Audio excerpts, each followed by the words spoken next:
जय गुरुदेव। स्वामी शिवोम तीर्थ जी महाराज द्वारा रचित मानस में गुरु तत्व पृष्ठ संख्या 106 से आगे। केवल राजा ही नहीं, वह प्रजा के हर वर्ग का, धनिक निर्धन का, पठित अपठित का गुरु होता था। राजा तो प्रजा के शरीरों पर ही शासन करता था, किंतु गुरु का साम्राज्य प्रजा के हृदयों तक विस्तृत होता था। राजा इसी लोक का राजा है, किंतु गुरु परलोक का भी पथ प्रदर्शक है। इसलिए राजा तथा गुरु की कोई तुलना नहीं हो सकती।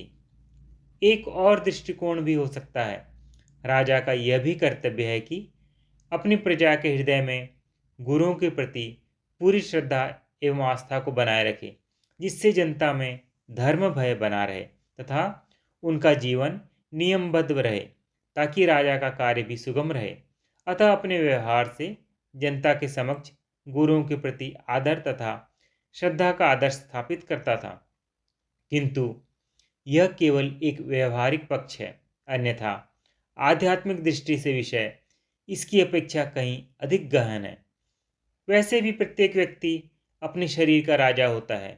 इंद्रियां उसकी प्रजा है, जिन्हें वह जैसा चाहे आदेश दे सकता है। किंतु जीव इंद्रियों का राजा नहीं होकर कैदी हो गया है। स्वयं इंद्रियों के आदेश के अनुसार व्यवहार करता है। वह एक ऐसा राजा है जिसका राज्य छीन लिया गया है। अपना राज्य पुनः प्राप्त करने के लिए वह गुरु की शरण में जाता है, अपनी समस्याएं गुरु के सामने रखता है तथा इंद्रियों रूपी प्रजा पर पुनः शासन प्राप्त करने का यत्न करता है। वह यह स्थिति मानव मात्र की है। छोटा या बड़ा सब एक जैसे हैं। सभी की इंद्रियां अनियंत्रित एवं सर्वनियम विमुक्त हैं। यदि कोई विशेष कारण हो, देश पर कोई संकट हो, राज परिवार में कुछ विपत्ति हो अथवा अन्य कोई अत्यंत महत्वपूर्ण कार्य हो, तो गुरु को अपने यहाँ आने के लिए प्रार्थना भी की जा सकती है।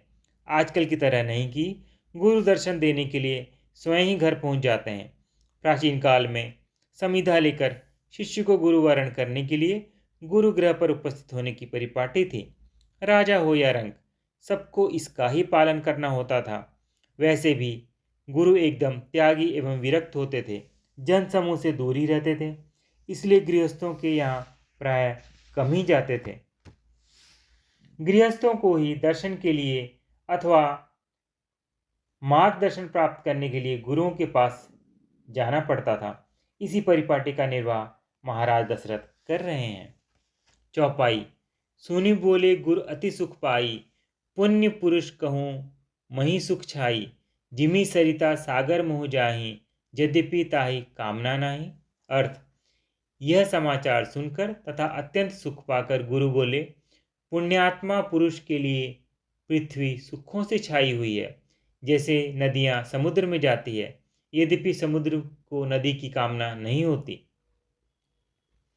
गुरुओं की प्रसन्नता सामान्य मनुष्यों की अपेक्षा भिन्न होती है। गुरु को न हर्ष होता है न विषाद, यही उनका गुरुत्व है। यदि गुरु को भी हर्ष होगा तो कभी विषाद भी होगा। हर्ष एवं विषाद यही चित्त में रहते हैं तो दोनों ही रहते हैं, अन्यथा दोनों में से कोई भी नहीं रहता। गुरु का चित्त सदैव शांत, स्थिर एवं संतुलित बना रहता है। गुरु की प्रसन्नता अधिक व्यवहारिक होती है। कई गुरुओं को देखा कि शिष्यों के पत्रों का उत्तर दे रहे हैं। कोई प्रसन्नता की बात सामने आई तो लिखते हैं कि बड़ी प्रसन्नता हुई। अगला पत्र आया कि अमुक मर गया है तो लिखते हैं कि बहुत दुख हुआ। गुरु वशिष्ठ जी भी राम जी के विवाह का समाचार पाकर कुछ इस प्रकार प्रसन्न हो रहे थे। फिर राजा से बोले, आप बड़े सौभाग्यशाली पुण्यशाली हैं। लोग कहते हैं कि जगत दुखों का घर है, किंतु दुख जगत में नहीं, जीव के अपने मन में है। अपना ही प्रारब्ध फलीभूत होकर सुख अथवा दुख उपस्थित करता है, किंतु जीव इस बात को न समझते हुए जगत को दोष देता है। पुण्यशाली मनुष्यों की स्थिति भिन्न होती है। उनके अंतर का प्रारब्ध इतना शुद्ध होता है कि उनके सामने सुख ही सुख उपस्थित होते रहते हैं। उनके मन में सुखों की कामना नहीं हो, किंतु सुख अपने आप चले आते हैं। ऐसा प्रतीत होता है मानो जगत में सुख कूट कूट कर भरा हुआ है। जगत जड़ है, सुख दुख देने में असमर्थ। जीव का अविवेक कहीं सुख कहीं दुख की कल्पना कर लेता है। या फिर जीव का प्रारब्ध भोग है, हमने किया है, अब हमको उसका फल प्रसन्नतापूर्वक भोग लेना चाहिए। पर प्रत्येक जीव तो सुख की ही कामना करता है, इसलिए दुखी होता है। गुरुओं के कर्म बड़े विचित्र होते हैं। वे न शुभ होते हैं, न अशुभ, न ही शुभाशुभ मिश्रित।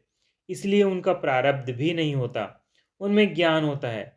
ज्ञान के अधीन होकर ही शुभ कर्म कर्म करते हैं, किंतु उसमें आसक्त नहीं होने से उसका कोई संस्कार संचय नहीं होता। गुरु के कर्म को सामान्य जीव के लिए समझना बहुत कठिन है, क्योंकि उसका दृष्टिकोण उसकी चित्त स्थिति के अनुसार होता है। अपनी वासना के अधीन होकर ही वह जगत को देखता समझता है। हाँ, गुरु जी कह रहे थे कि समुद्र को नदियों की कोई कामना नहीं होती, किंतु फिर भी नदियां चारों ओर से आकर समुद्र में विलीन होती रहती हैं। आज आपने राम जी के विवाह का जो शुभ समाचार सुनाया, वह अनायास ही तुम्हारे सामने आया। तुम्हारे मन में उसका विचार भी नहीं था। यह कहाँ से आ गया? तुम्हारे प्रारब्ध से।